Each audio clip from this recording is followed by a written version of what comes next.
Welcome to the special simulcast of the Neil Haley Show on Author's Corner. I'm excited to welcome the host of Author's Corner, Frank Fiore. Frank, how are you? I know you're excited about our next guest. We went from tattoos to now talking about Cheap Trick. And I asked you, Frank, do you know who Cheap Trick is, Frank? I thought it was a band. Am I wrong? Yes, Oh, they're a I band. They're a band, Frank. So our guest today is writing a book on Cheap Trick, Ross Warner. It's coming out, you said, in September. Is that correct, Ross? 4th, I believe, is the actual September 4th. But kind of talk about your love of Cheap Trick, because go figure, you do an interview with the celebrity, somebody's going to hear it at one point, and they're going to, and I call it fan mail. I don't get a lot of fan mail, and Ross reached out to me after the interview because I said something different with Rick than somebody else did. But by the way, my celebrity podcast is now number 3 celebrity podcast in the world, according to FeedSpot. We're looking on another radio syndication deal. Someone wants to try to make me the next Joe Rogan of radio. So we'll see. But go ahead with Ross, how you why you love Cheap Trick. I mean, I love Cheap Trick because I mean, they do straddle this. Obviously, in some ways they are a very mainstream band. Everybody, has the image of Cheap Trick at Budokan. Everything from the stage patter, Robin Zander saying "I want you," pause, to "want me," that the Beastie Boys later sampled, and everybody has that image of them in their head, just where they were in 1978, and obviously, like a lot of bands or artists, that's kind of been a blessing and a curse. I know Rick. They have been asked about that album and that so much since the moment it came out. So when I was researching, I originally wanted to write just about Budokan, and then it kind of morphed into. I mean, I originally had written something that was much longer, which, I mean, if people like it, I'll do a second half of it. This pretty much takes people up to about 1980, 81, and then I do talk about Cheap Trick's role, like, kind of in pop culture. Again, how they've always kind of it's like Pennywise, in those films. They've always been there. I mean, whether it be Mike Damon in Fast Times, or I mentioned the Beastie Boys in 1992, or when all of the bands that grew up loving Cheap Trick, Pearl Jam, obviously, Nirvana, Smashing Pumpkins, Green Day, when they became huge, and then they name check Cheap Trick, and then Rick, of course, would tell you that he didn't love necessarily where they were at the time, because they were they were big because of the Flame, but they weren't really the Cheap Trick that those guys loved. So when I'd seen your interview, I mean, I was obviously just looking for because I kind of assumed. I did reach out to their management. I mean, Rick, as I said, he'll talk to anybody. I guess I have that too, but he'll talk to anybody, especially after COVID, on a Zoom. He's kind of, I think, suspicious a little bit of a book, I guess, because it just, I don't know if, like, he's always kind of thought that maybe they didn't want to become this kind of behind the music cliche, and he's always kind of been in control on what, even though he's been telling the same stories for years. So I found your interview with him, like I said, interesting because, again, it was obviously for a charitable organization, and you talked to him about his his guitar and obviously his career, but it just occurred to me that, yeah, much like wrestlers, like, Rick Nielsen has been, I think Bunny Carlos said it, has been playing Rick Nielsen in some form or another since 1973 or 4.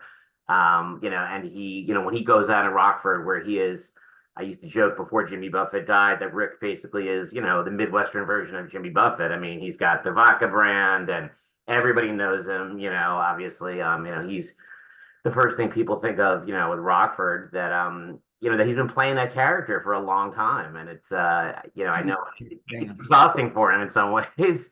I mean, he's popped up in some places people don't even remember. I mean, he was in the Fat Boys movie, Disorderlies. Oh, really? Okay. And by the way, I had someone from I had the only living member of the Fat Boys on a couple months ago. So Frank, do you know the Fat Boys? I'm sorry, the what? Do you remember the Fat Boys? Bad Boys? Fat Boys. FAT, Fat Boys. Oh, no, I don't know the Fat Boys. The beatboxing? They had a movie, I believe Ralph Bellamy, right, from Trading Places, was in it. Like, it was one of those kind of fish out of water, like they get money or they work for rich people, kind of like easy money. Come on now, Paul. Do you know the Fat Boys? I do. I do. Unfortunately, they were a little bit after my time. I hate to admit that, but Fat Boys and also Cheap Trick a little bit, because I was way back. I was a '60s kid, so. I mean, so what do you hope people get out of your book, especially when it's hard to get people in the band to talk about it, but that was great. You got Pearl Jam to write the foreword. But Yeah. what do you hope people get out of this book, man? What I hope they get out of it is that I feel like a lot of people have spoken to them, and I did speak to their former manager and Bunny Carlos, who doesn't play with them anymore. But what I hope people get out of it is I went into this, I think, unlike most people, I just almost embracing the fact that this wasn't going to be a book that they participated in, because in some ways, again, they've been telling again the same stories. Especially about Budokan, whether it be how much of that is live. I mean, it is a live album, but they love to tell these stories. Rick does, about how they weren't going to play "I Want You to Want Me," and then at the last second, a promoter needed another song. I'm like, that's patently not true. Like they actually were playing it at the show before, but it makes for a great story. And Rick has always been great, with stories. He's never let truth get in the way. And it's funny, like reading so many interviews from Cream, Circus. I mean, I have literally behind me, I have folders and folders of stuff. It reminds me of that Dr. Rick commercial, for Progressive. Like, you don't need to print out the internet. Telling older people. All right.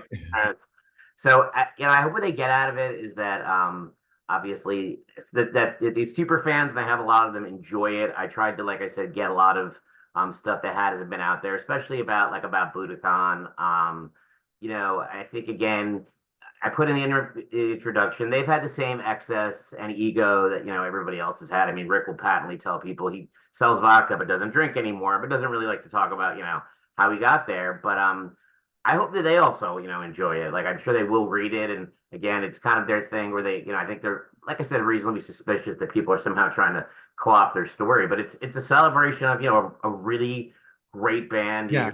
They mentioned the '60s, that they loved the Move, they loved Dwayne Eddy, and they became at one point the biggest thing in the world on the cover of Rolling Stone, and everybody knew who they were, and they were on 8-track cassettes. All right.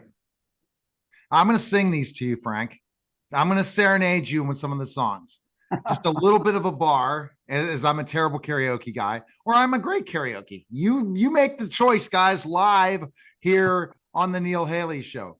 I want you to love me.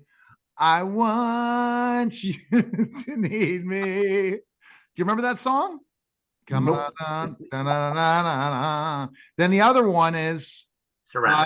I'll let you sing. Is it Never Surrender? Just Surrender. How does it go? But it's Well, the chorus is, mommy's all right, daddy's all right, they just seem a little weak. Surrender. Okay. Okay, that's Surrender. What other ones? Sing another one for me. Dream Police. The Dream Police. I mean, I sound like Mike DeMont from Cheap Trick, but Dream Police, they get inside of my head. The Dream Police, they come to me in my bed. The Dream Police, they're coming to arrest me. Oh no! And then all right, good. So I nailed one of them. Yeah. But I honestly, Cheap Trick is a icon, Frank. So you have to go to Spotify now. And guess what? I need to sponsor Spotify. Come on now. Go to Spotify right now, download Cheap Trick's music. But Frank, any other questions? Ask him an author question to finish up, because you are the author guru, Frank. How many books have you written? Ask Ross to get to know him as an author. Yes. So you said you completed the book, correct? Okay. So what are your marketing plans? I mean, my marketing plans, it's Backbeat Publishing, so I mean they're somewhat involved in it, but I mean I've pretty much been in touch with everybody who either, I think I gave them a list of 50 names, either authors or musicians, or obviously podcasts, magazines. I mean, if those are still a thing. So just try to get as many people. I mean, certainly I'll try to do whenever I want to, some actual like signings. I mean, I've been getting messages on Facebook like, would you sign it? I was like, yeah. I mean, they just showed me the cover a week ago, so I don't have anything to sign, but it's very flattering. I did write a book before this, which was it wasn't self-published, but it was a small publisher. It was actually a fictionalized account of meeting my wife and going to college and escaping responsibility. And actually, I saw 138 Grateful Dead concerts, which is a whole other story. Okay. Well, Ross, best place people can find information on you. Where can they go check you out? The I'm book's not available Yeah, yet. it's on for pre-order at all outlets at Barnes and Noble, Amazon, Walmart. They can find me on Twitter at Luca B12, which like Luca Brasi from The Godfather, number 12. There's a Facebook page for the book. The book's called American Standard, which is a play on the plumbing fixtures, but the actual album that they just that has Surrender and a lot of their bigger hits that they did right after Budokan, although they recorded it before, was the name of their album. So the book is called American Standard, Cheap Trick, live from the bars to the Budokan and beyond. Yeah. You're amazing. That was great. I fouled it up, guys. Comment about if you're a Cheap Trick fan right now. I'm going to try to do that. You know what I've decided is if Gary Vee can do co-working broadcasting live 12 hours a day on YouTube, why don't I just go on live to do the show? Because, live is hot some places, other places, but then I get the best quality video. Appreciate it, man. I'm trying to create my own clubhouse here in the media giant world. Thanks, Ross. Appreciate it. Stopping by, brother. All right. All right. You're listening and watching the Neil Haley Show, and we'll be back in just a moment.